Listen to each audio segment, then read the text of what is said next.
Honorable Speaker, I present the budget for the year 2021-2022. As introduction, Honorable Speaker, the preparation of this budget was undertaken in circumstances like never before. We knew of calamities that have affected a country or a region within a country. But what we have endured with COVID-19 through 2020 is sui generis. When I presented the budget 2020-2021, we could not have imagined that the global economy, already in throes of a slowdown, would be pushed into an unprecedented contraction. We could not have also imagined then that our people, as those in other countries, would have to endure the loss of near and dear ones and suffer hardships brought about due to a health crisis. The risk of not having a lockdown was far too high.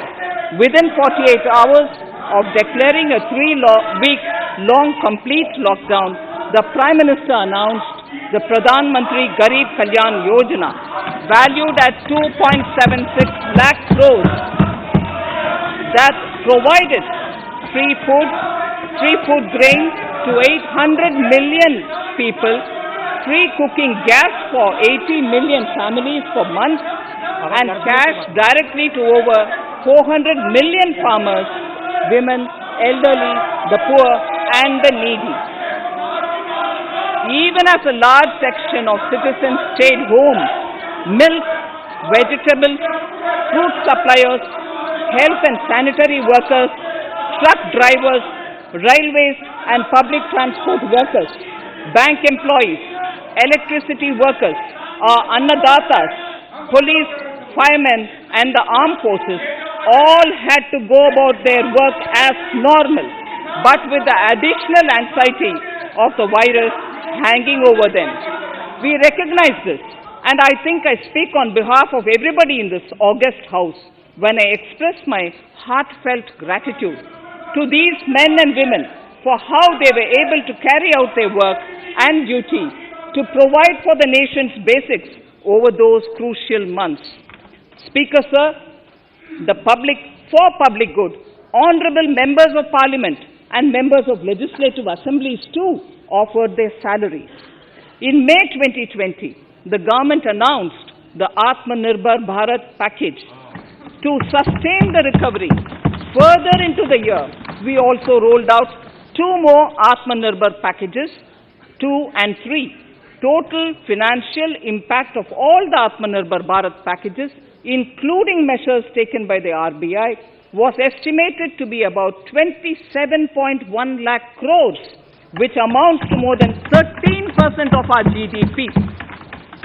As a government, we kept a watch on the situation and were proactive in our responses. The government, led by the Prime Minister, stretched its resources to deliver for most vulnerable sections of our society, the poorest of the poor, the Dalits, the tribals, the elderly, the migrant workers, and our children. The Pradhan Mantri Garib Kalyan Yojana, the 3 Atmanirbhar packages, and announcements made later were like 5 mini budgets in themselves. The Atmanirbhar packages accelerated our pace of structural reforms, redefinition of MSMEs, commercialization of the mining sector, agriculture and labor reforms, privatization of public sector undertakings, one nation, one ration card, production-linked incentive schemes are some of the notable reforms carried out during this period. Faceless income tax assessment, DBT, and financial inclusion are the others. Today, India has 2 vaccines available and has begun medically safeguarding not only her own citizens against COVID-19, but also those of 100 or more countries. It is added comfort to know that 2 or more vaccines are also expected soon. Honorable Prime Minister launched the vaccination drive by crediting and thanking our scientists. We are ever grateful for the strength and rigor of their efforts. Having said that, we are all reminded time and again that our fight against COVID-19 continues into 2021. Now, just as it happened after the two world wars, there are signs that the political, economic, and strategic relations in the post-COVID world are changing. This moment in history is the dawn of a new era, one in which India is well poised to truly be the land of promise and hope. I borrow the words of Rabindranath Tagore. Faith is the bird that feels the light and sings when the dawn is still dark. Faith is the bird that feels the light and sings when the dawn is still dark. In this spirit, I can't help but recall the joy that we as cricket-loving nation felt after the Team India's recent spectacular success in Australia. It has reminded us of all the qualities that we as a people, particularly our youth, epitomize of having abundant promise and the unsuppressed thirst to perform and to succeed. Today, data shows that India now has one of the lowest death rate of 112 per million population and one of the lowest active cases of about 130 per million. This has laid the foundation to the revival we are seeing now in the economy. This budget will be the first of this new decade. This budget will also be a digital budget, and that has happened with all your support. So far, only 3 times has a budget followed a contraction in the economy. All such contractions earlier were as a result of situations typical to India.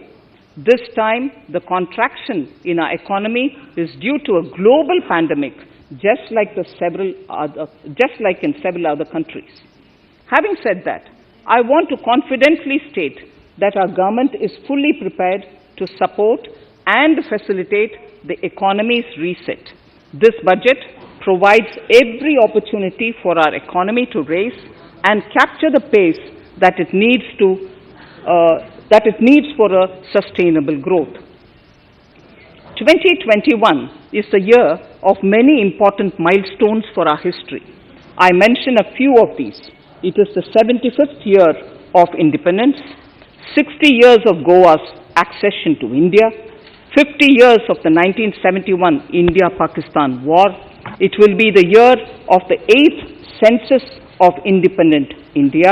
It will also be India's turn at the BRICS presidency, the year for our Chandrayaan-3 mission, and the Haridwar Mahakumbh.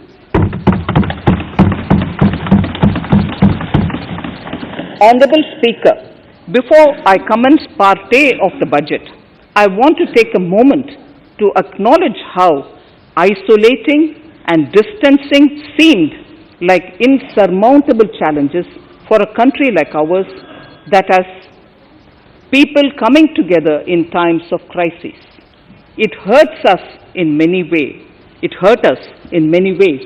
I bow my head in respect to every citizen for the endurance shown in facing what was an undeniably a tough year for all our physical and mental well-being.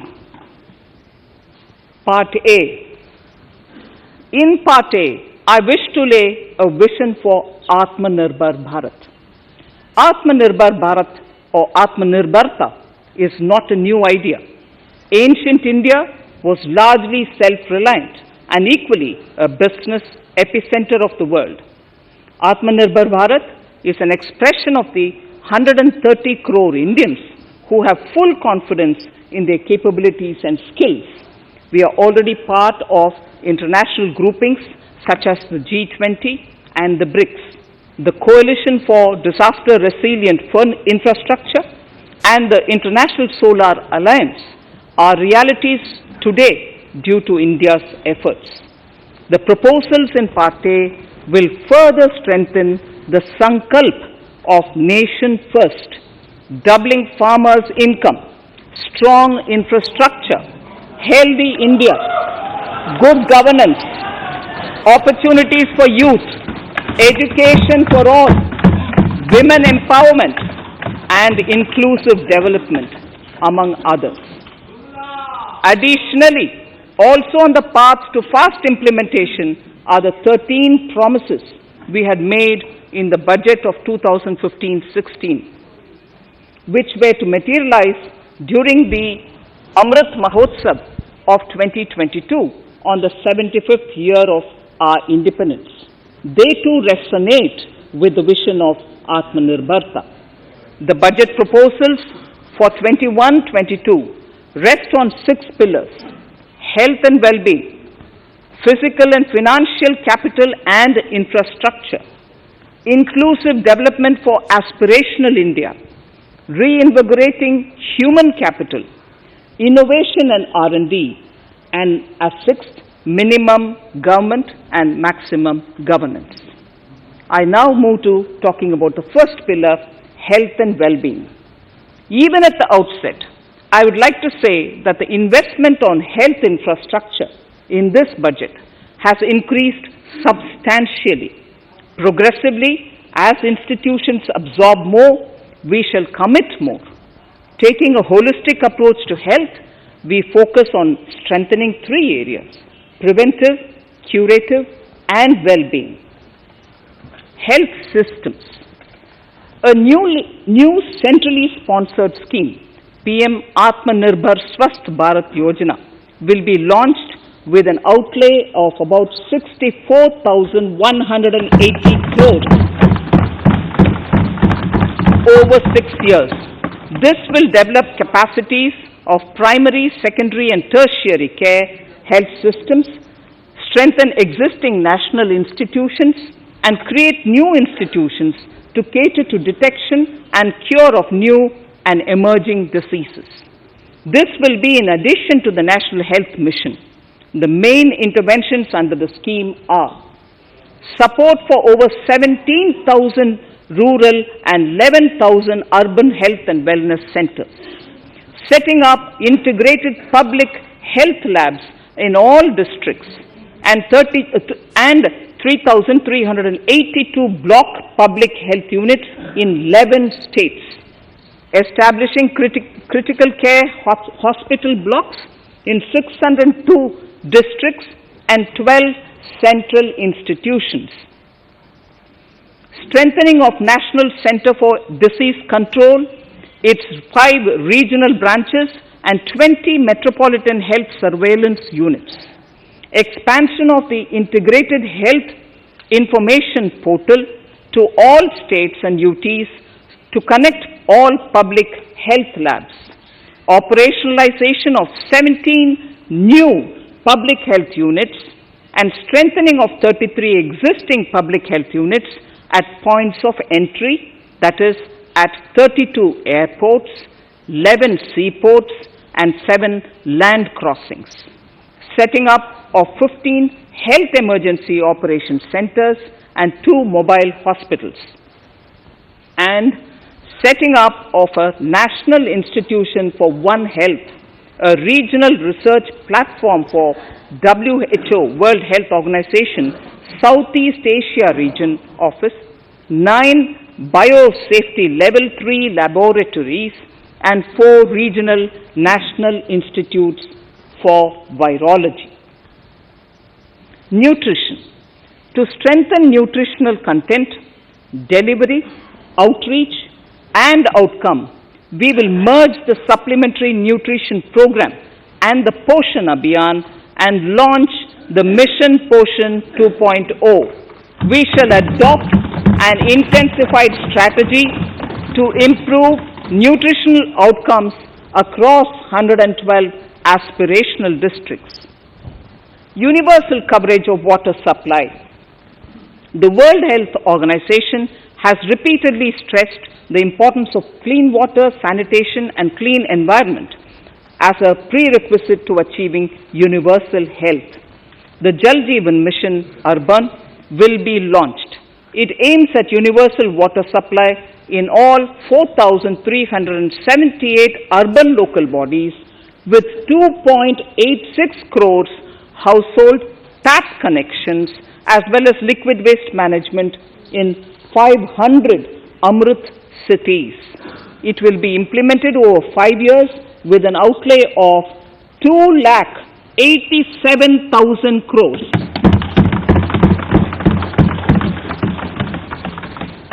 Swachh Bharat and Swasth Bharat. For further Swachhata of urban India, we intend to focus on complete fecal sludge management and wastewater treatment, source segregation of garbage, reduction in single-use plastic, reduction in air pollution by effectively managing waste from construction and demolition activities, and bioremediation of all legacy dump sites. The Urban Swachh Bharat Mission 2.0 will be implemented with a total financial allocation of 1,41,678 crores over a period of 5 years from 2021. Clean air. To tackle the burgeoning problem of air pollution, I propose to provide an amount of 2,217 crores of rupees for 42 urban centers with a million plus population in this budget. Scrapping policy. We are separately announcing, Honorable Speaker, a voluntary vehicle scrapping policy to phase out old and unfit vehicles. This will help in encouraging fuel-efficient, environment-friendly vehicles, thereby reducing vehicular pollution and oil import bills. Vehicles would undergo fitness tests in automated fitness centers after 20 years in case of personal vehicles and after 15 years in case of commercial vehicles. Details of the scheme will be separately shared by the ministry. Vaccines. The pneumococcal vaccine, a made-in-India product, is presently limited to only 5 states. It will be rolled out across the country. This will avert more than 50,000 child deaths annually. Honorable Speaker, I have provided 35,000 crores of rupees for COVID-19 vaccines in this year 21-22. I am committed to provide further funds if required. So the budget outlay for health and well-being is 2,23,846 crores in this BE 21-22 as against the BE of only 94,452 crores, and it marks an increase of 137%. The details of the same are at Annexure 1 of the speech. Honorable Speaker, I now move to the second pillar, physical and financial capital and infrastructure. Atmanirbhar Bharat, production-linked incentive schemes are things which I would like to place an emphasis. For a $5 trillion economy, our manufacturing sector has to grow in double digits on a sustained basis. Our manufacturing companies need to become an integral part of global supply chains, possess core competence and cutting-edge technology. To achieve all of the above, PLI schemes to create manufacturing global champions for an Atmanirbhar Bharat have been announced for 13 sectors.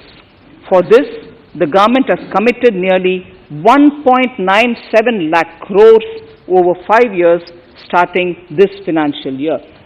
This initiative will help bring scale and size in key sectors, create and nurture global champions, and provide jobs to our youth. Textiles. To enable the textile industry to become globally competitive, attract large investments, and boost employment generation, a scheme of mega investment textiles park will be launched in addition to the PLI schemes. This will create world-class infrastructure with plug-and-play facilities to create global champions in exports. 7 textile parks will be established over 3 years. Infrastructure. The National Infrastructure Pipeline, which I announced in December 2019, is the first of its kind. Whole of government exercise ever undertaken by Government of India. The NIP was launched with 6,835 projects. The project pipeline has now expanded to 7,400 projects. Around 217 projects worth rupees 1.10 lakh crores under some key infrastructure ministries have been completed. The NIP is a specific target which this government is committed to achieving over the coming years. It will require major increase in funding from both the government and the financial sector. In this budget, I propose to take concrete steps to do this in 3 ways. Firstly, by creating the institutional structures. Secondly, by a big thrust on monetizing assets. And thirdly, by enhancing the share of capital expenditure in central and state budgets. Infrastructure needs long-term debt financing. A professionally managed development financial institution is necessary to act as a provider, enabler, and catalyst for infrastructure financing. Accordingly, I shall introduce a bill to set up a development financial institution. I have provided a sum of 20,000 crore rupees to capitalize this institution. The ambition is to have a lending portfolio of at least 5 lakh crores for this DFI within 3 years' time. Debt financing of InvITs and rates by foreign portfolio investors will be enabled by making suitable amendments in the relevant legislations.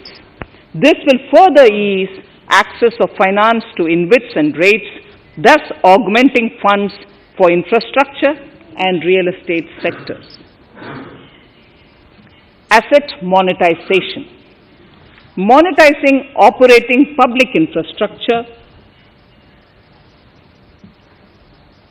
Monetizing operating public infrastructure assets is a very important financing option for new infrastructure construction. A national monetization pipeline of potential brownfield infrastructure assets will be launched. An asset monetization dashboard will also be created for tracking the progress and to provide visibility to investors. Some important measures in the direction of monetization are National Highways Authority of India and the PGCIL each have sponsored one InvIT that will attract international and institutional investors. 5 operational roads with an estimated enterprise value of 5,000 crores of rupees are being transferred to the NHAI InvIT. Similarly, transmission assets of value 7,000 crores will be transferred to the PGCIL InvIT. Railways will monetize dedicated freight corridor assets for operations and maintenance after commissioning. A next lot of airports will be monetized for operations and management concessions. Other core infrastructure assets that will be rolled out under the asset monetization programs are NHAI operational toll roads, 2 transmission assets of PGCL, 3 oil and gas pipelines of GAIL, Gas Authority of India Limited, IOCL and HPCL, airports Authority of India airports in Tier 2 and 3 cities, other railway infrastructure assets, warehousing assets of CPSE, such as the Central Warehousing Corporation and NAFED, among others, and sports stadiums. Sharp increase in capital budget. In the BE 2020-21, we had provided for 4.12 lakh crores for capital expenditure. It was our effort that in spite of resource crunch, we should spend more on capital, and we are likely to end this year at around 4.39 lakh crores, which I have provided in the RE of 2020-2021. For 21-22, I propose a sharp increase in capital expenditure and thus have provided 5.54 lakh crores, which is 34.5% more than the BE of 2020-2021. Of this, I have kept a sum of more than 44,000 crores in the budget head of the Department of Economic Affairs to be provided for projects, programs, or departments that show good progress in capital expenditure and are in need of further funds. Over and above this expenditure, we would also be providing more than 2 lakh crores to states and autonomous bodies for their capital expenditure. We will also work out specific mechanisms to nudge states to spend more of their budget on creation of infrastructure.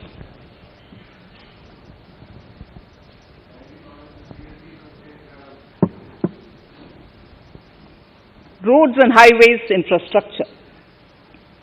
More than 13,000 kilometer length of roads at a cost of 3.3 lakh crores has already been awarded under the 5.35 lakh crores Bharatmala Pariyojana project, of which 3,800 kilometers have been constructed. By March 2022, we would be awarding another 8,500 kilometers and complete an additional 11,000 kilometers of national highway corridors. To further augment road infrastructure, more economic corridors are also being planned. Some are 3,500 kilometers of national highway works in the state of Tamil Nadu at an investment of 1.03 lakh crores. These include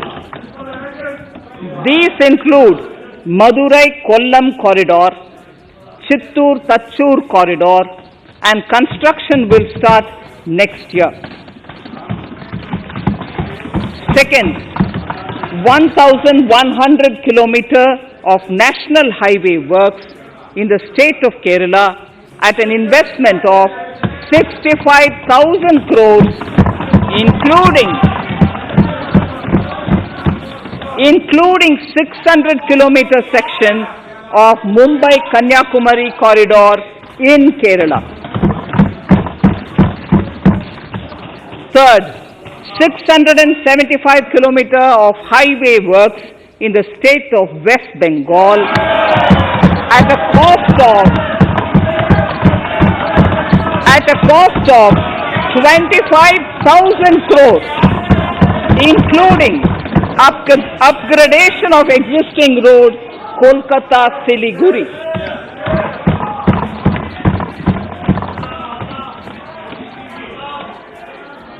National highway works of around 19,000 crores are currently in progress in the state of Assam.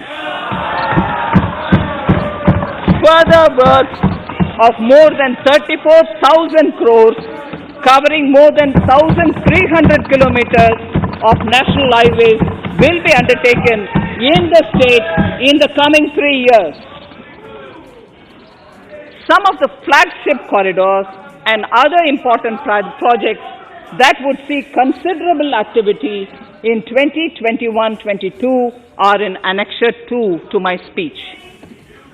I am also providing an enhanced outlay of 1,18,101 lakh crores, 1,18,101 crores for Ministry of Road Transport and Highways, of which 1,08,230 crores is for capital, the highest ever provided. Railway infrastructure. Honorable Speaker, sir, Indian Railways have prepared a National Rail Plan for India 2030. The plan is to create a future-ready railway system by 2030. Bringing down the logistic costs for an industry is at the core of our strategy to enable Make in India. It is expected that Western Dedicated Freight Corridor and Eastern Dedicated Freight Corridor will be commissioned by June 2022. The following additional initiatives are also proposed. The Sonnagar-Gomo sections, 263 kilometers of Eastern Dedicated Freight Corridor will be taken up in PPP mode in this year itself. Gomo-Dankuni section of 274.3 kilometers will be also taken up shortly in short succession.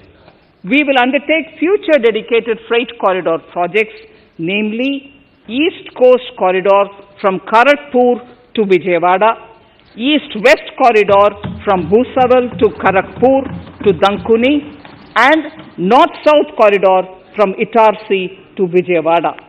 Detailed project reports will be undertaken in the first phase. Broad gauge route kilometers, RKM as I referred to, electrified is expected to reach 46,000 kilometers, 46,000 RKM. That is 72% by end of 2021 from 41,548 RKMs on 1st October 2020. 100% electrification of broad gauge routes will be completed by December 2023.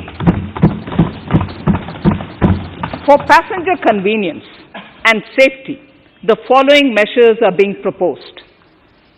We will introduce the aesthetically designed Vista Dome LHB coach on tourist routes to give better travel experience to passengers.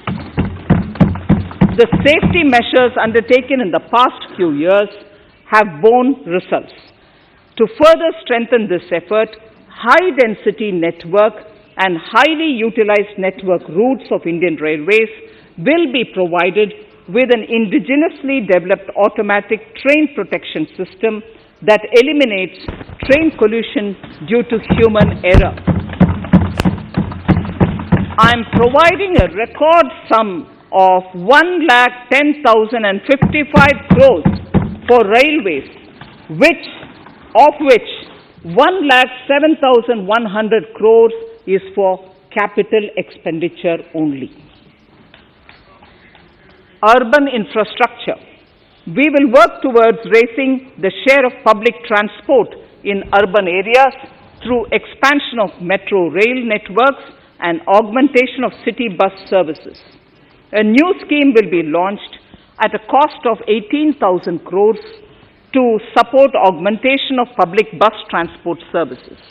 The scheme will facilitate deployment of innovative PPP models to enable private sector players to finance, to acquire, to operate, and to maintain over 20,000 buses.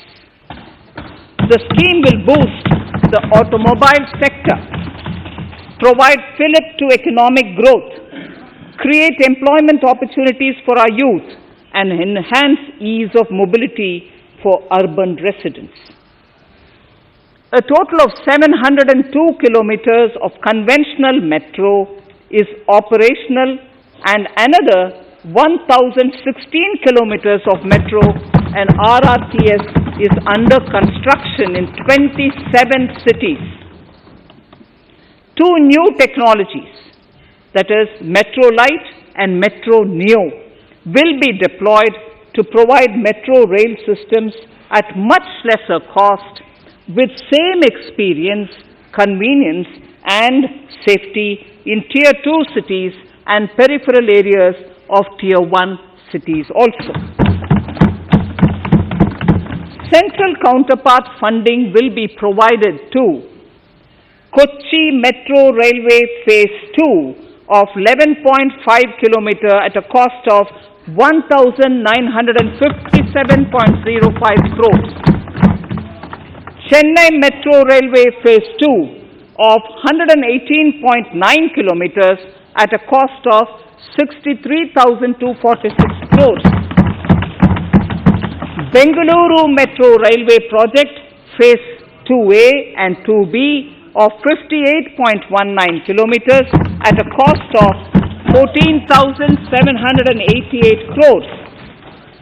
Nagpur Metro Rail Project Phase 2 and Nashik Metro at a cost of 5,976 crores and 2,092 crores respectively. Power infrastructure.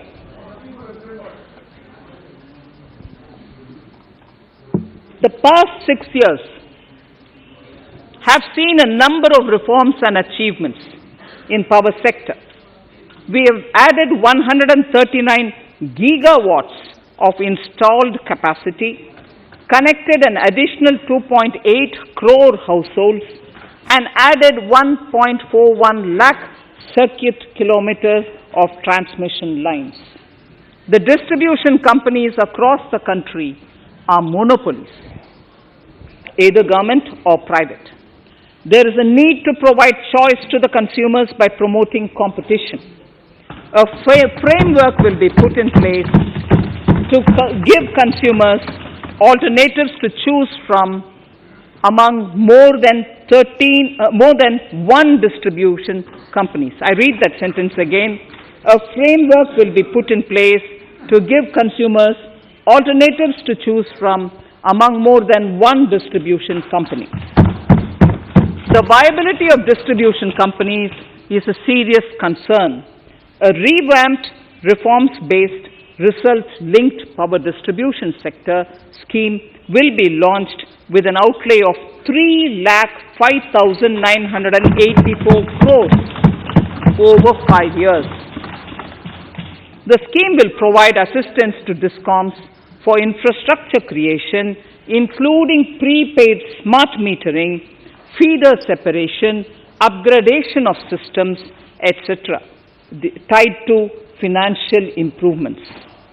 Prime Minister, while speaking at the third Reinvestment Conference in November 2020, had announced plans to launch a comprehensive national hydrogen energy mission.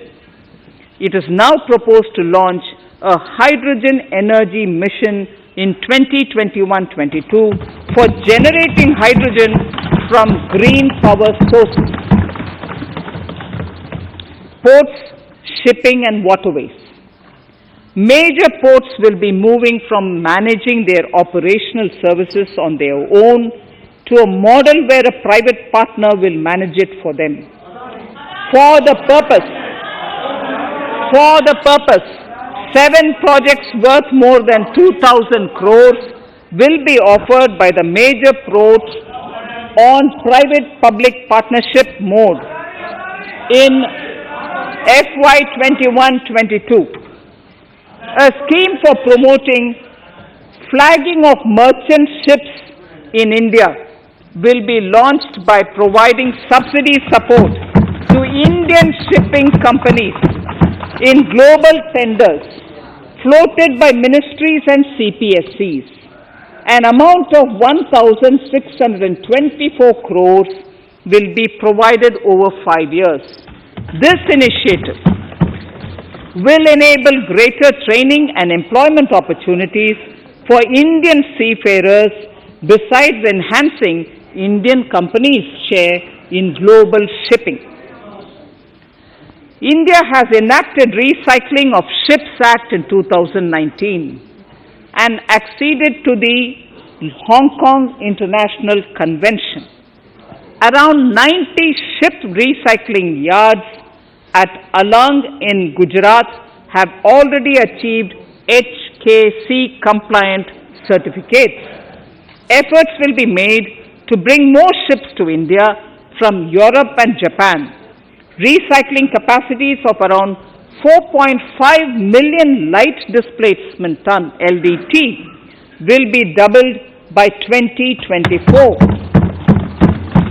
This is expected to generate an additional 1.5 lakh jobs for our youth. Petroleum and natural gas. Our government has kept fuel supplies running across the country without interruption during the COVID-19 lockdown period. Taking note of the crucial nature of the sector in people's lives, the following key initiatives are being announced. 1. Ujjwala scheme, which has benefited 8 crore households, will be extended to cover 1 crore more beneficiaries.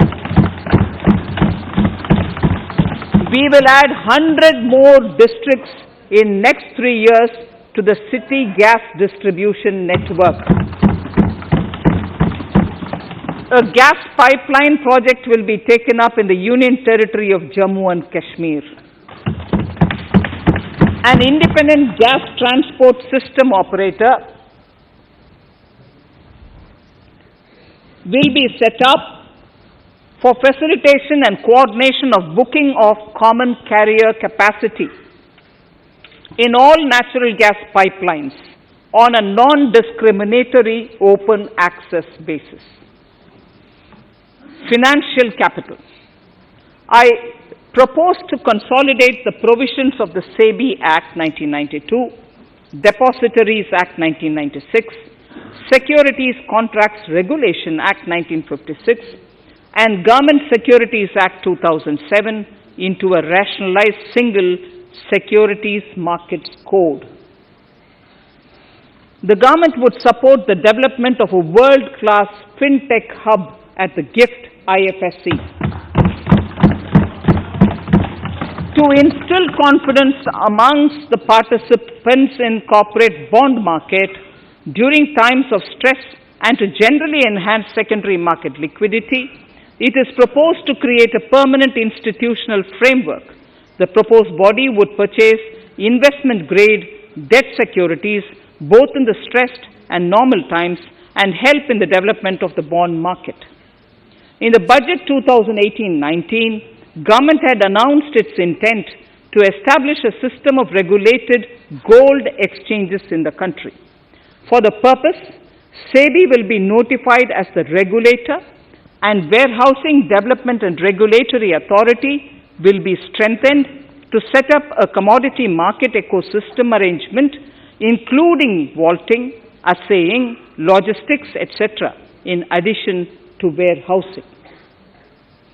Towards investor protection, I propose to introduce an investor charter as a right of all financial investors across all financial products. To give a further boost to the non-conventional energy sector, I propose to provide additional capital infusion of 1,000 crores to Solar Energy Corporation of India and 1,500 crores to Indian Renewable Energy Development Agency. I propose to amend the Insurance Act 1938 to increase the permissible FDI limit from 49% to 74% in insurance companies and allow foreign ownership and control with safeguards. Under the new structure, the majority of directors on the board and key management persons would be resident Indians, with at least 50% of directors being independent directors and specified percentage of profits being retained as general reserve. Stressed asset resolution by setting up a new structure. The high level of provisioning by public sector banks of their stressed assets calls for a measure to clean up the bank books. An asset reconstruction company limited an asset management company would be set up to consolidate and take over the existing stressed debt and then manage and dispose of the assets to alternative investment funds and other potential investors for eventual value realization. Recapitalization of PSB. To further consolidate the financial capital capacity of PSBs, further recapitalization of 20,000 crores is proposed in 21-22. Deposit insurance. Last year, government had approved an increase in the deposit insurance cover from 1 lakh rupees to 5 lakhs for bank customers. I shall be moving amendments to DICGC Act 1961 in this session itself to streamline the provision so that if a bank is temporarily unable to fulfill its obligations, the depositors of such bank can get easy and time-bound access to their deposits to the extent of the deposit insurance cover. This would help depositors of banks that are currently under stress. To improve credit discipline while continuing to protect the interests of small borrowers, for NBFCs with minimum asset size of 100 crores, the minimum loan size eligible for debt recovery under the Securitization and Reconstruction of Financial Assets and Enforcement of Security Interests (SARFAESI) Act 2002, it is proposed to be reduced from the existing level of 50 lakhs to 20 lakhs. Company matters. The decriminalization of the procedural and technical compoundable offences under Companies Act 2013 is now complete. I now propose to take up decriminalization of the Limited Liability Partnerships Act 2008. Honorable Speaker, I propose to revise the definition under the Companies Act 2013 for small companies by increasing the threshold for paid-up capital from not exceeding 50 lakh to not exceeding 2 crores and turnover from not exceeding 2 crores to not exceeding 20 crores. This will benefit more than 2 lakh companies in easing their compliance requirements. As a further measure which directly benefits startups and innovators, I propose to incentivize the incorporation of one-person companies by allowing one-person companies to grow without any restriction on paid-up capital and turnover, allowing their conversion into any other type of company at any time, reducing the residency limit for an Indian citizen to set up an one-person company from 182 days to 120 days, and allow also non-resident Indians to incorporate OPCs in India. This will be a big boost for startups. To ensure faster resolution of cases, the NCLT framework will be strengthened, e-court system shall be implemented, and alternate methods of debt resolution and special framework for MSMEs shall be introduced. During the coming fiscal, we will be launching data analytics, artificial intelligence, machine learning driven MCA 2.1 version to MCA 21 version 3.0. MCA 21 version 3.0. This version 3.0 will have additional modules for e-scrutiny, e-adjudication, e-consultation, and compliance management. Disinvestment and strategic sale. In spite of COVID-19, we have kept working towards strategic disinvestment. A number of transactions, namely BPCL, Air India, Shipping Corporation of India, Container Corporation of India, IDBI Bank, Bharat Earth Movers Limited, Pavan Hans, Neelachal Ispat Nigam Limited, among others, would be completed in 21-22.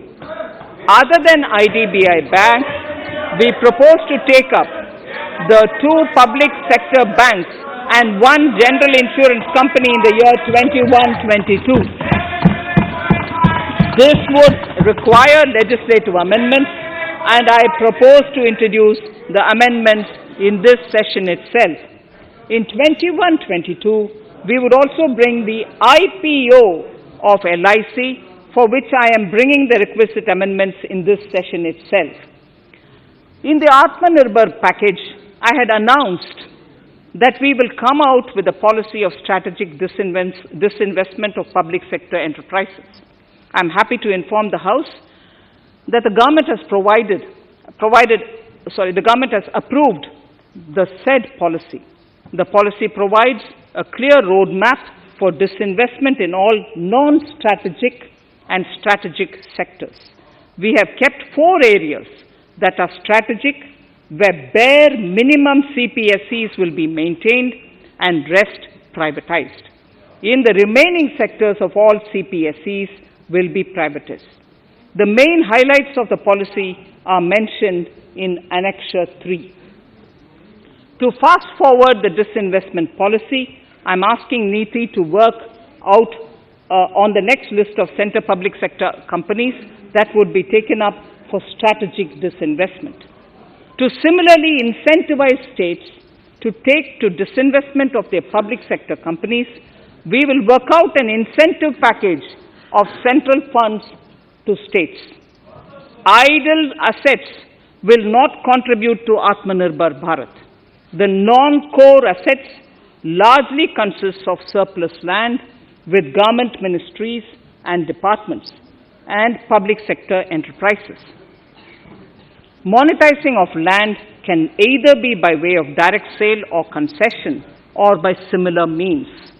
This requires special abilities, and for this purpose, I propose to use a special purpose vehicle in the form of a company that would carry out this activity. In order to ensure timely completion of closure of sick or loss-making CPSEs, we will introduce a revised mechanism that will ensure timely closure of such units. I have estimated 1,75,000 crores as receipts from disinvestment in BE 21-22.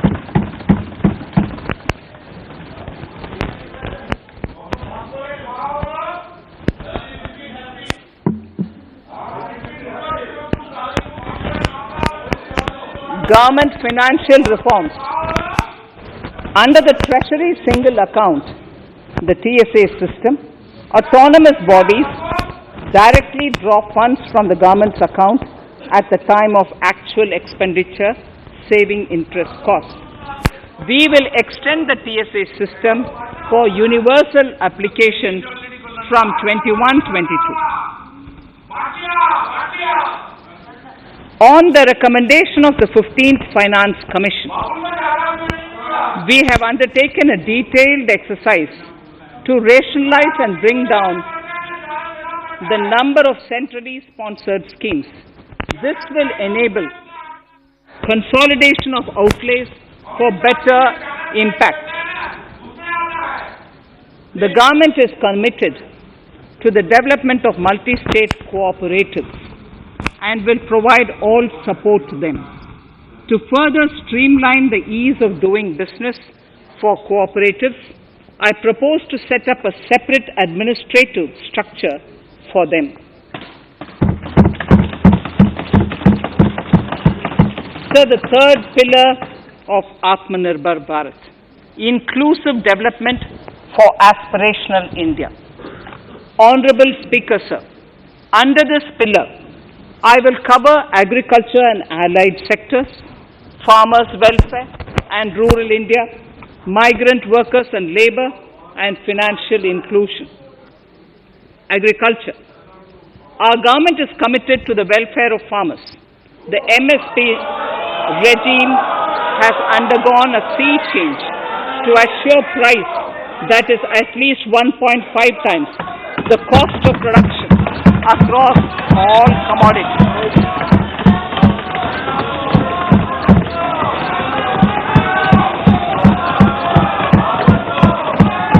The procurement has also continued to increase at a steady pace. This has resulted in increase in payment to farmers substantially. In case of wheat, a total amount paid to farmers in 2013-14, Honorable Speaker, sir, the data that I give now is important for all honorable members to kindly hear. In case of wheat, the total amount paid to farmers in 2013-14 was 33,874 crores. In 2019-20, it was 62,802 crores. And even better, Honorable Speaker, in 2020-2021, this amount paid to farmers was 75,060 crores.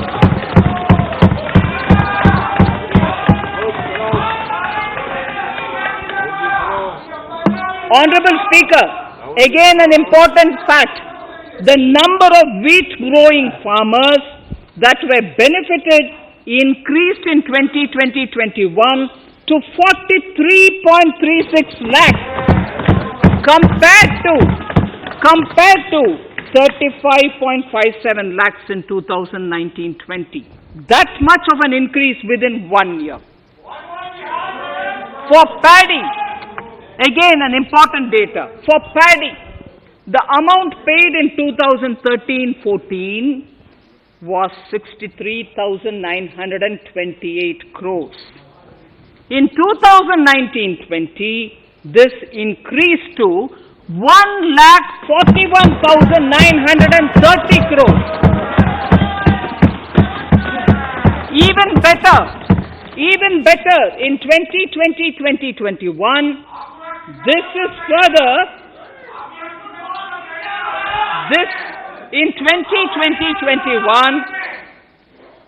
in 2020-21, this is further estimated, and I'm saying this is further estimated because the procurement is ongoing, and therefore I can't give you the final figure. This is further estimated to increase to 1,72,752 crores. The number of farmers benefited increased from 1.24 crores in 2019-20 to 1.54 crores in 2020-21. In the same way, Honorable Speaker, sir, in the case of pulses, the amount paid in 2013-14 was 236 crores. In 2019-20, this was increased to 8,285 crores. Now in 2021, it is at 10,530 crores. More than 40 times increase from 2013-14. The receipts to cotton farmers have seen a stupendous increase from 90 crores in 2013-14 to 25,974 crores I'm giving you data as of 27th January 2021. This is bound to increase. From 90 crores for cotton farmers in 2013-14 to 25,974 crores in 2021. All the details in complete narration is available in Annexure 4 to my speech. Early this year, Honorable Prime Minister had launched the Swamitva scheme. Under this, a record of rights is being given to property owners in villages. Up till now, about 1.80 lakh property owners in 1,241 villages have been provided cards. I propose during 21-22 to extend this to cover all states and union territories. To provide adequate credit to our farmers, I have enhanced the agricultural credit target to 16.5 lakh crores in this year. We will focus on ensuring increased credit flow to animal husbandry, Pashupalan, dairy, and to Matsyakar, to the fisheries. We are enhancing the allocation to the Rural Infrastructure Development Fund from 30,000 crores to 40,000 crores. The Micro Irrigation Fund, with a corpus of 5,000 crores, has been created under NABARD. I propose to double it by augmenting it by another 5,000 crores. To boost value addition in agriculture and allied products and their exports, the scope of Operation Green Scheme, that is presently applicable to only tomatoes, onions, and potatoes, will be enlarged to include 22 perishable crops.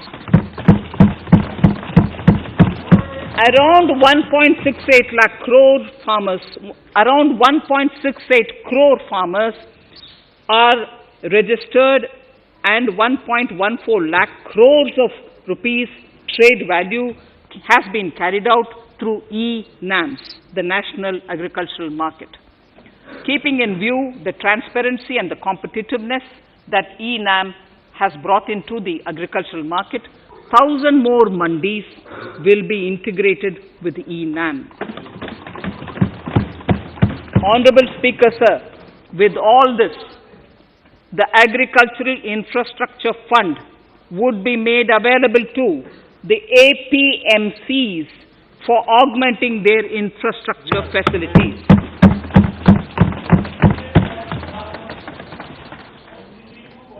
Fisheries.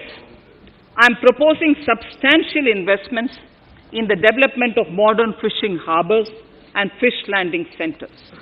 To start with, 5 major fishing harbors, Kochi, Chennai, Visakhapatnam, Paradip, and Petua Ghat, will be developed as hubs for economic activity. We will also develop inland fishing harbors and fish landing centers along the banks of rivers and waterways. Seaweed farming is an emerging sector with potential to transform the lives of coastal communities. It will provide large-scale employment and additional incomes. To promote seaweed farming and cultivation, I propose a multi-purpose seaweed park to be established in Tamil Nadu. Migrant workers and laborers. We have launched the One Nation, One Ration Card scheme, through which beneficiaries can claim their rations anywhere in the country. Migrant workers in particular benefit from the scheme. Those staying away from their families can partially claim their ration where they are stationed, while their family in their native places can claim the rest. I am happy to inform you that One Nation, One Ration Card plan is under implementation by 32 states and union territories, reaching about 69 crore beneficiaries. That's a total of 86% beneficiaries covered. The remaining 4 states and UTs will be integrated in the next few months. To further extend our efforts towards the unorganized labor force, migrant workers in particular, I propose to launch a portal that will collect relevant information on gig workers, building and construction workers, among others. This will help formulate health, housing, skill, insurance credit, and food schemes for all migrant workers. We will conclude a process that began 20 years ago with the implementation of the 4 labor codes. For the first time globally, social security benefits will be extended to gig and platform workers.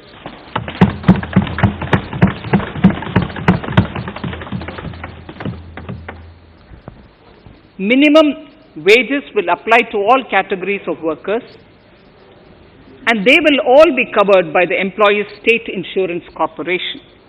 Women will be allowed to work in all categories and also in the night shifts with adequate protection. At the same time, compliance burden on employers will be reduced with a single registration and licensing and online returns. Financial inclusion. To further facilitate credit flow under the scheme of Stand Up India for the scheduled castes and scheduled tribes and also women, I propose to reduce the margin money requirement from 25% to 15% only, and to also include loans for activities in allied sectors in allied activities in agriculture. We have taken a number of steps to support the MSME sector. In this budget, I have provided 15,700 crores to this sector, more than double of the last year's B.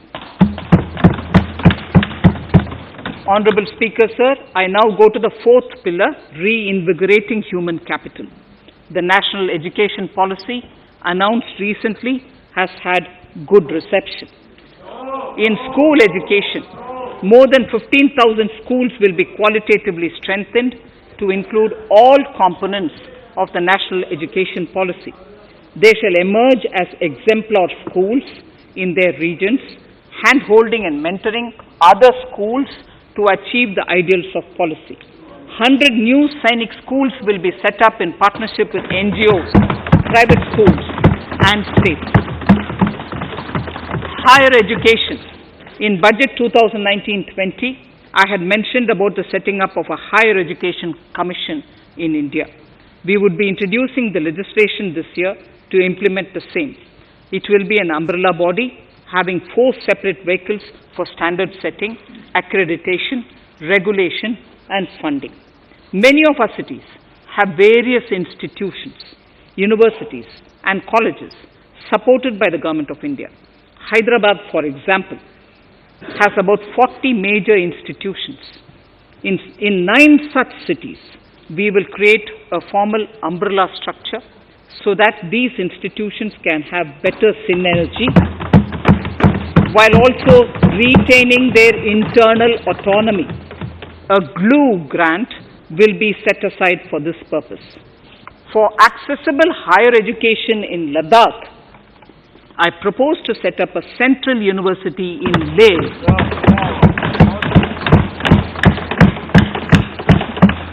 The other important projects to be taken up as a part of the NEP are listed in Annexure 5. Scheduled caste and scheduled tribes welfare. We have set ourselves a target of establishing 750 Eklavya model residential schools in our tribal areas. I propose to increase the unit cost of each such school from 20 crores, which is what it is now, to 38 crores, and for hilly and difficult areas to 48 crores. This would help creating robust infrastructure facilities for our tribal students. We have revamped the post-metric scholarship scheme for the welfare of scheduled caste students. I have also enhanced the central assistance in this regard. We are allotting 35,219 crores for 6 years till 25-26 to benefit 4 crores scheduled caste students. Skilling. In 2016, we had launched the National Apprenticeship Promotion Scheme. The government proposes to amend the Apprenticeship Act with a view to further enhancing apprenticeship opportunities for our youth. We will realign the existing scheme of National Apprenticeship Training Scheme for providing post-education apprenticeship training of graduates and diploma holders in engineering. Over 3,000 crores will be provided for this purpose. An initiative is underway, Honorable Speaker, in partnership with the United Arab Emirates to benchmark skill qualifications, assessment and certification, accompanied by the deployment of certified workforce. We also have a collaborative intertraining program between India and Japan to facilitate transfer of Japanese industrial and vocational skills, techniques and knowledge. We will take forward this initiative with many more countries also.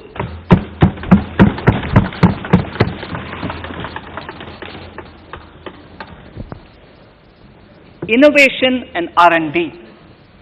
In my budget speech of 2019, I had announced the National Research Foundation.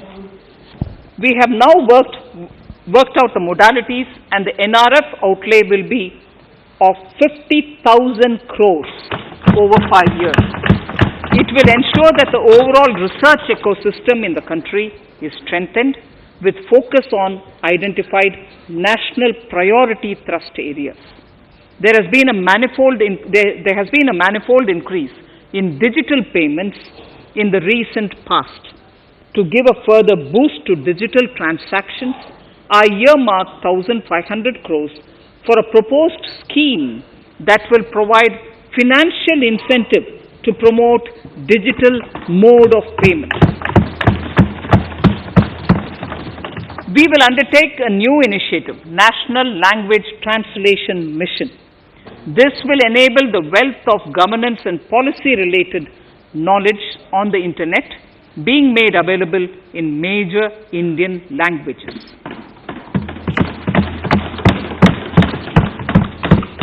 The new Space India Limited, a PSU, under the Department of Space, will execute the PSLV CS-51 launch, carrying the Amazonia satellite from Brazil, along with a few smaller Indian satellites. As part of the Gaganyaan mission activities, 4 Indian astronauts are being trained on generic spaceflight aspects in Russia. The first unmanned launch is slated for December 2021.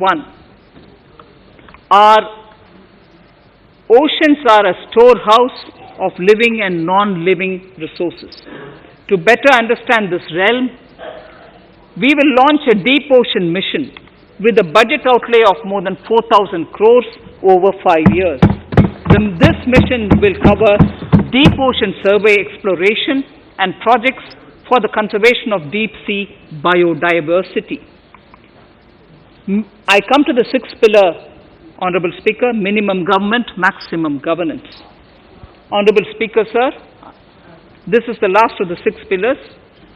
This will outline plans for reforms in one of our core principles of minimum government, maximum governance. We have taken a number of steps to bring reforms in tribunals in the last few years for speedy delivery of justice. Continuing with the reforms process, I now propose to take further measures to rationalize the functioning of tribunals. We have introduced the National Commission for Allied Healthcare Professionals Bill in Parliament. National Commission for Allied Healthcare Professionals Bill in the Parliament, with a view to ensure transparent and efficient regulation of 56 allied healthcare professionals.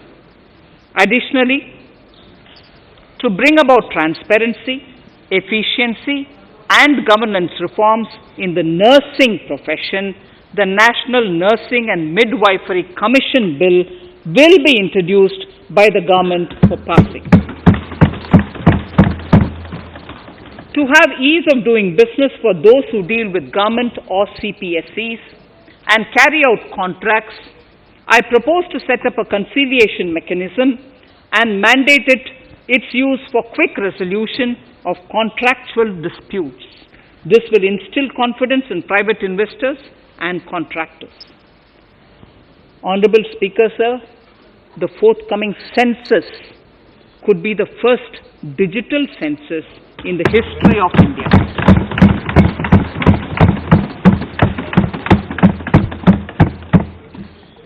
For this monumental milestone marking task, I have allocated 3,768 crores in this year, 21-22.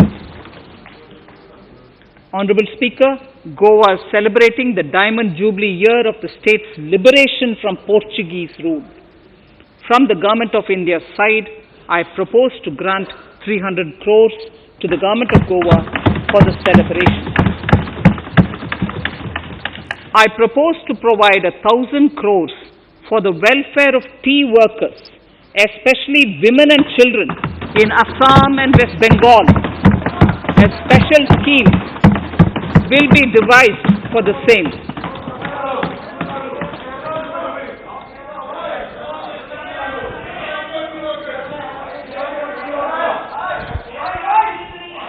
Fiscal position. Fiscal position. In these last few paragraphs of part A of my speech, I draw the attention of this august House to the fact that at the beginning of the current financial year, the pandemic's impact on the economy resulted in a weak revenue inflow. This was combined with high expenditure to provide essential relief to vulnerable sections of the society, especially the poor, the women, scheduled castes and scheduled tribes. Unlike many other countries, we opted for a series of medium-sized packages during the pandemic so that we could calibrate and target our response according to the evolving situation. Once the health situation stabilized and the lockdown was being slowly lifted, we switched to ramping up government spending so as to revive domestic demand. As a result, against an original BE expenditure of 30.42 lakh crores for 2020-21, our RE estimates are 34.50 lakhs. 30.42 now within the year going up to 34.5 lakh crores. We have maintained quality of expenditure. The capital expenditure estimated in the RE is 4.39 lakh crores as against 4.12 lakh crores in the BE stage. So the beginning of the year we had marked only 4.12 lakh, whereas it is 4.39 lakh crores as we end the year. Fiscal deficit in RE 2020-2021 is pegged at 9.5% of the GDP. Fiscal deficit in RE 2020-2021 is pegged at 9.5% of GDP. We have funded this through government borrowings, multilateral borrowings, small saving funds, and short-term borrowings. We would need another 80,000 crores, for which we would be approaching the market in these 2 months. We would be needing another 80,000 crores, for which we would be approaching the markets in these 2 months. To ensure that the economy is given the required push, our BE estimates for expenditure in 21-22 are 34.83 lakh crores. This includes 5.54 lakh crores as capital expenditure, an increase of 34.5% over the BE figure of 2020-2021. The fiscal deficit in BE 21-22 is estimated to be 6.8% of the GDP. The gross borrowing from the market for the next year would be around 12 lakh crores. We plan to continue with our path of fiscal consolidation and intend to reach the fiscal deficit level below 4.5% of the GDP by 2025-2026, with a fairly steady decline over the period. We hope to achieve the consolidation by first increasing the buoyancy of tax revenue through improved compliance, and secondly, by increased receipts from monetization of assets, including public sector enterprises and land. The Contingency Fund of India is being proposed to be augmented. The Contingency Fund of India is being proposed to be augmented from 500 crores to 30,000 crores through finance bill. In accordance with the views of the 15th Finance Commission, we are allowing a normal ceiling of net borrowing for the states at 4% of GSDP for the year 21-22. A portion of this ceiling will be earmarked to be spent on incremental capital expenditure. Additional borrowing ceiling of 0.5% of the GSDP will also be provided subject to conditions. States will be expected to reach a fiscal deficit of 3% of GSDP by 2023-24 as recommended by the 15th Finance Commission. In the July 2019-20 budget, I introduced the Statement 27 on extra budgetary resources. It disclosed the borrowings of the government agencies that went towards funding Government of India schemes and whose repayment burden was on the government. In my 2020-21 budget, I enhanced the scope and coverage of that statement by including the loans provided by government to the FCI, the Food Corporation of India.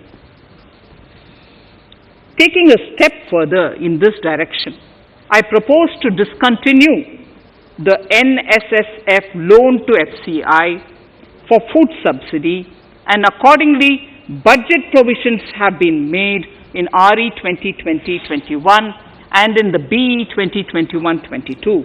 The extra budgetary resource details are at Annexure 6.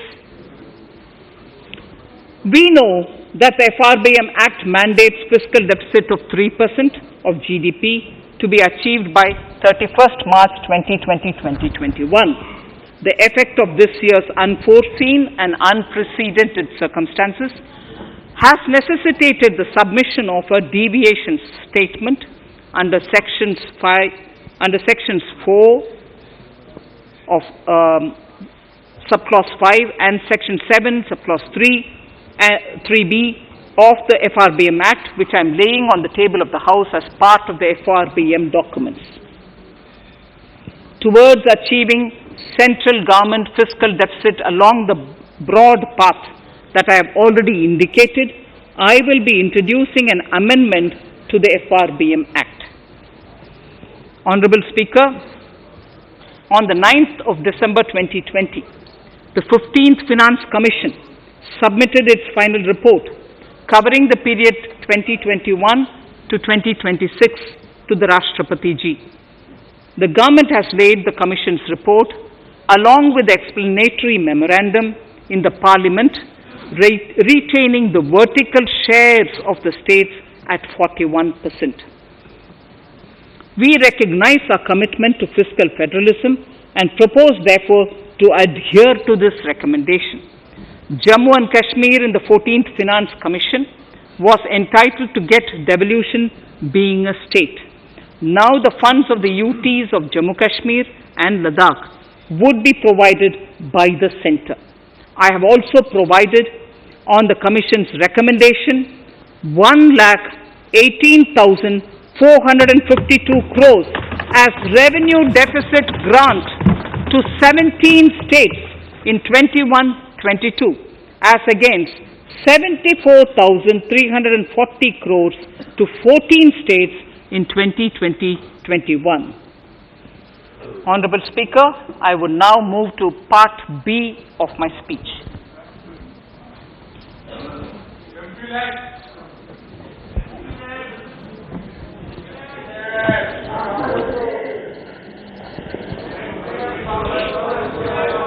Honorable Speaker, the world is facing a serious challenge of the pandemic and its aftershock. In these trying times, when many economies are struggling to revive, our people and our industry have exhibited remarkable resilience. As I mentioned already, post-pandemic, a new world order seems to be emerging, one in which Asia is poised to occupy a prominent position, and India will have a leading role therein. In this scenario, our tax system has to be transparent, efficient, and should promote investments and employment in our country. At the same time, it should put minimum burden on our taxpayers. I borrow the words of Thiruvalluvar, the saint. Yetralum, Eatalum, Kathalum, Kathava, Valladarasu. A king or a ruler is the one who creates and acquires wealth, protects and distributes it for common good. Tirukkural. Direct tax proposals. Keeping this in mind, the words of Tirukkural, our government introduced a series of reforms in the direct tax system for the benefit of our taxpayers and the economy. Few months prior to the pandemic, in order to attract investments, we slashed our corporate tax rate to make it among the lowest in the world. The dividend distribution tax too was abolished. The burden of taxation on small taxpayers was eased by increasing rebates. In 2020, the return filers saw a dramatic increase to 6.48 crores from 3.31 crores in 2014. In the direct tax administration, we had recently introduced the faceless assessment and faceless appeal. I now seek to take further steps to simplify the tax administration, ease compliance, and reduce litigation. Relief to senior citizens. I begin my direct tax proposals by offering my pranam to our senior citizens. Many of them, despite having foregone several basic necessities of their own, have strived to build our nation. Now in the 7th year of independence of our country, when we continue our endeavor with renewed vigor, we shall reduce compliance burden on our senior citizens who are 75 years of age and above. For senior citizens who only have pension and interest income, I propose exemption from filing their income tax returns.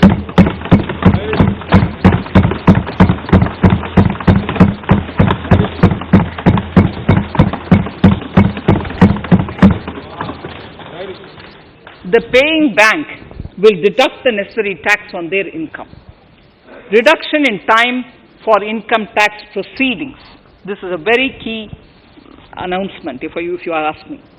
Honorable Speaker, presently an assessment can be reopened up to 6 years and in serious tax fraud cases for up to 10 years. As a result, taxpayers have to remain under uncertainty for a very long time. I therefore propose to reduce this time limit for reopening of assessments to 3 years from the present 6 years.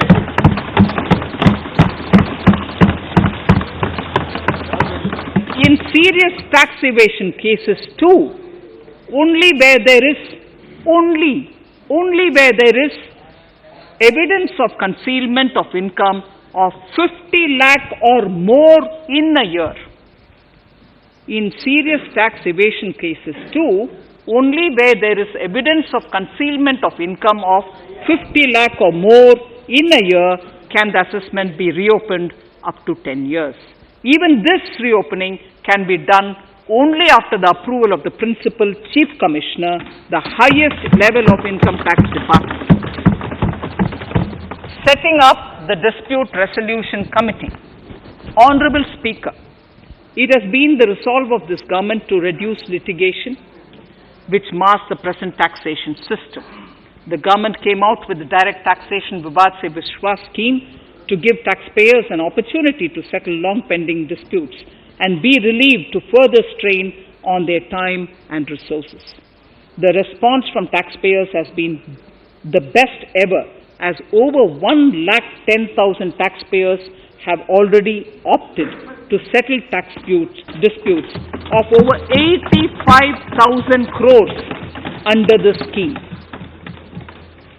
To further reduce litigation for small taxpayers, I propose to constitute a dispute resolution committee for them, which will be faceless to ensure efficiency, transparency and accountability.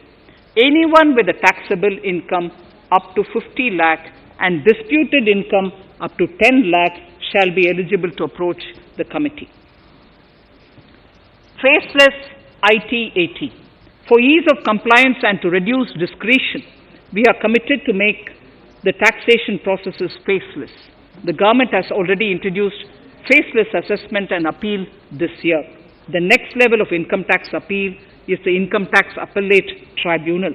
I now propose to make this tribunal faceless. We shall establish a national faceless Income Tax Appellate Tribunal Center. All communication between the tribunal and the appellant shall be electronic. Where personal hearing is needed, it shall be done through video conferencing. Relaxations to NRI. When non-resident Indians return to India, they have issues with respect to their accrued incomes in their foreign retirement accounts. This is usually due to mismatch in taxation period. They also face difficulties in getting credit for Indian taxes in foreign jurisdictions. I propose to notify rules for removing their hardship of double taxation. Exemption from audit. Currently, if your turnover exceeds 1 crore, you have to get your accounts audited. In February 2020 budget, I had increased the limit for tax audit to 5 crores for those who carry out 95% of their transactions digitally. To further incentivize digital transactions and to reduce compliance burden, I propose to increase this limit for tax audit for such persons from 5 crores to 10 crores. Relief for dividend. In the previous budget, I had abolished the dividend distribution tax in order to incentivize investment. Dividend was made taxable in the hands of shareholders. Now, in order to provide ease of compliance, I propose to make dividend payment to rate and InvIT exempt from TDS. Further, as the amount of dividend income cannot be estimated correctly by the shareholders for paying advance tax, I propose to provide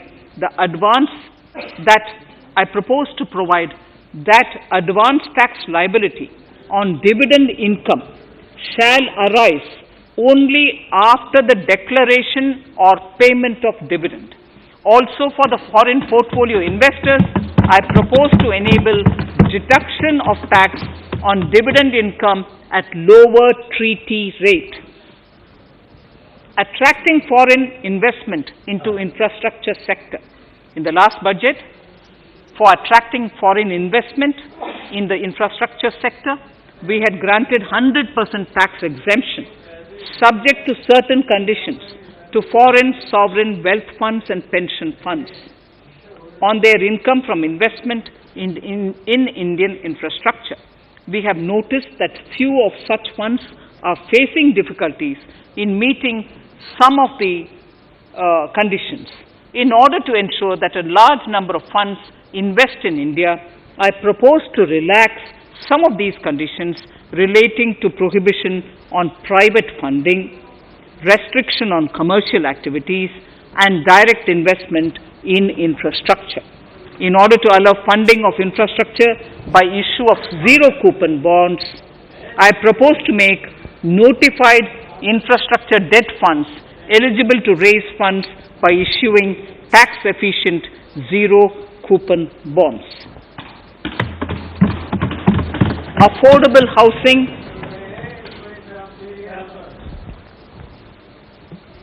Affordable housing and rental housing. This government sees housing for all and affordable housing as priority areas. In July 2019 budget, I provided an additional deduction of interest amounting to 1.5 lakh for loan taken to purchase an affordable house. I propose to extend the eligibility of this condition by 1 more year to 31st March 2022. The additional deduction of 1.5 lakh shall therefore be available for loans taken up to 31st March 2022 for the purchase of affordable houses. Further, to keep up the supply of affordable houses, I propose that the affordable housing projects can avail a tax holiday for 1 more year till 31st March 2022. These are available now for projects also. We are committed to promote supply of affordable rental housing for migrant workers. For this, I propose to allow tax exemption for notified affordable rental housing projects. Tax incentives to IFSC. As I mentioned in Part A of this speech, the government is committed to making the International Financial Services Center in GIFT City a global financial hub. In addition to the tax incentives already provided, I propose to include, among others, tax holiday for capital gains for aircraft leasing companies, tax exemption for aircraft lease rentals paid to foreign lessors, tax incentive for relocating foreign funds in the IFSC, and to allow tax exemption to the investment division of foreign banks located in the IFSC. Pre-filling of returns. Honorable Speaker, in order to ease compliance for the taxpayer, details of salary income, tax payments, TDS, etc. already come pre-filled in income tax returns. To further ease filing of returns, details of capital gains from listed securities, dividend income, and interest from banks, post office, etc. will also be now pre-filled. Relief to small trusts. We hope to reduce compliance burden on small charitable trusts running educational institutions and hospitals. So far, there is a blanket exemption to such entities whose annual receipt does not exceed 1 crore of rupees. I now propose to increase this amount to 5 crores.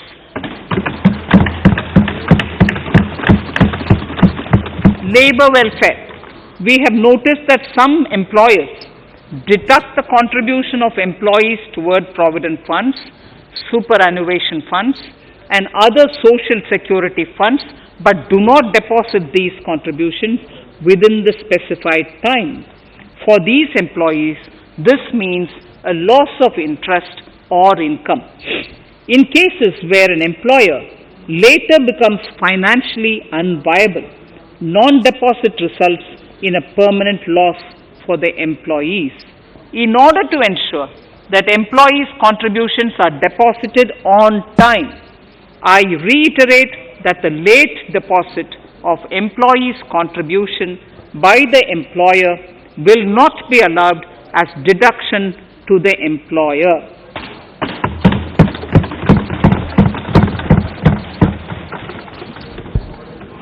Incentives for startups.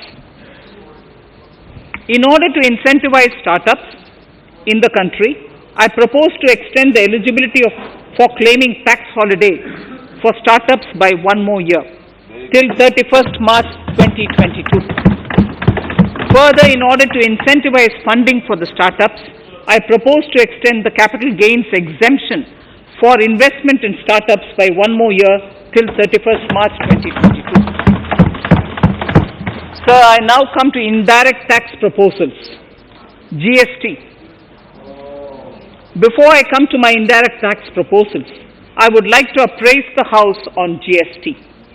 The GST is now 4 years old, and we have taken several measures to further simplify it. Some of the measures include nil return through SMS, quarterly return and monthly payment for small taxpayers, electronic invoice system, validated input tax statements, pre-filled editable GST return, and staggering of returns filing. The capacity of GST and system has also been enhanced.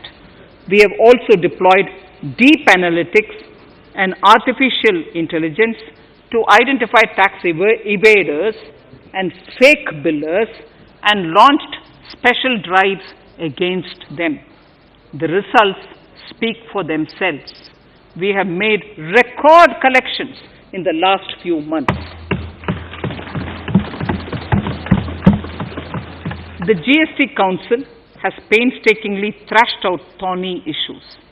As chairperson to the Council, I want to assure this House that we shall take every possible measure to smoothen the GST further and to remove anomalies such as inverted duty structure. Custom duty rationalization. Our custom duty policy should have the twin objective of promoting domestic manufacturing and helping India get on to global value chain and export better. The thrust now has to be on easy access to raw materials and exports of value-added products. Towards this, last year, we started overhauling the customs duty structure, eliminating 80 outdated exemptions. I also thank everyone who responded overwhelmingly to a crowdsourcing call for suggestions on this revamp. I now propose to review more than 400 old exemptions this year. I repeat, I now propose to review more than 400 old exemptions this year. We will conduct this through extensive consultations, and from 1st October 2021, we will put in place a revised customs duty structure free of distortions. I also propose that any new customs duty exemptions, therefore, henceforth will have validity up to 31st March following 2 years from the date of the issue. Electronic and mobile phone industry. Domestic electronic manufacturing has grown rapidly. We are now exporting items like mobiles and chargers. For greater domestic value addition, we are withdrawing a few exemptions on part of chargers and sub-parts of mobiles. Further, some parts of mobiles will move from nil rate to a moderate 2.5%. Iron and steel. MSMEs and other user industries have been severely hit by a recent sharp rise in iron and steel prices. Therefore, we are reducing customs duty uniformly to 7.5% on semis, flats, and long products of non-alloy, alloy, and stainless steels. To provide relief to metal recyclers, mostly MSMEs, I am exempting duty on steel scrap for a period up to 31st March 2022. Further, I am also revoking ADD and CVD on certain steel products. Also, to provide relief to copper recyclers, I am reducing duty on copper scrap from 5% to 2.5%. Textiles. The textile sector generates employment and contributes significantly to the economy. There is a need to rationalize duties on raw material inputs to man-made textiles. We are now bringing nylon chain on par with polyester and other man-made fibers. We are uniformly reducing the BCD rates on caprolactam, nylon chips, nylon fiber, and yarn to 5%. This will help the textile industry, MSMEs, and also overall exports. Chemicals. We have calibrated customs duty rates on chemicals to encourage domestic value addition and to remove inversions. Apart from other items, we are reducing customs duty on naphtha to 2.5% to correct inversion. Gold and silver presently attract a basic customs duty of 12.5%. Since the duty was raised from 10% in July 19, prices of precious metals have risen sharply To bring it closer to previous levels, we are rationalizing customs duty on gold and silver. Renewable energy. In Part A, we have already acknowledged that solar energy has huge promise for India. To build up domestic capacity, we will notify a phased manufacturing plan for solar cells and solar panels. At present, to encourage domestic production, we are raising duty on solar inverters from 5% to 20% and on solar lanterns from 5% to 15%. Capital equipment and auto parts. There is immense potential in manufacturing heavy capital equipment domestically. We will comprehensively review the rate structure in due course. However, we are revising duty rates on certain items immediately. We propose to withdraw exemptions on tunnel boring machine. It will attract a customs duty of 7.5% and its parts a duty of 2.5%. We are raising customs duty on certain auto parts to 15% to bring them on par with general rate on auto parts. MSME products. We are proposing certain changes to benefit MSMEs. We are increasing duty from 10 to 15% on steel screws and plastic builder wares.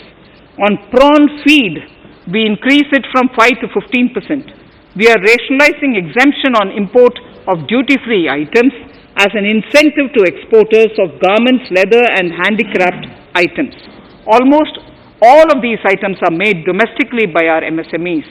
We are withdrawing exemption on imports of certain kinds of leathers as they are domestically produced in good quantity and quality, mostly by MSMEs.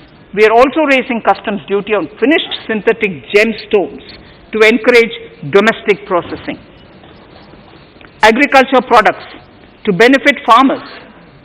We are raising customs duty on cotton from nil to 10%, on raw silk and silk yarn from 10 to 15%. We are also withdrawing end-use based concession on denatured ethyl alcohol. Currently, rates are being uniformly calibrated to 15% on items like maize, bran, rice bran, oil cake and animal feed additives. There is an immediate need to improve agricultural infrastructure so that we produce more while also conserving and processing agricultural output efficiently. This will ensure enhanced remuneration for our farmers. To earmark resources for this purpose, I propose an agricultural infrastructure and development cess on a small number of items. However, while applying this cess, we have taken care not to put additional burden on consumers on most items. Rationalization of procedures and easing of compliance. For their judicious application, we propose certain changes in the provisioning related to ADD, anti-dumping duty, and CVD, countervailing duty levies. To complete customs investigation, we are prescribing definite timelines.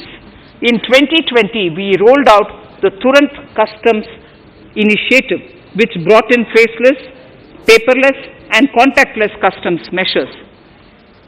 With effect from September 2020, we have implemented a new procedure for administration of rules of origin. This has helped in putting a check on misuse of FTAs. The specific details of direct and indirect tax changes proposed are listed in the annexure to my speech. Honorable Speaker, sir, with these words, I commend the budget to this august House. Thank you.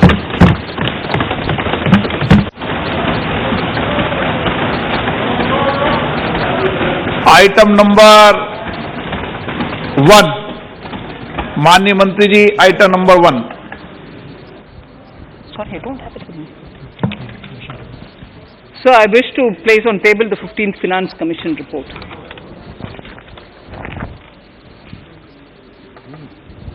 Item number 3. Manya Mantri ji. So, I wish to lay on the table the following statements under Section 3(1) of the Fiscal Responsibility and Budget Management Act 2003, the medium-term fiscal policy cum fiscal policy strategy statement and macroeconomic framework statement.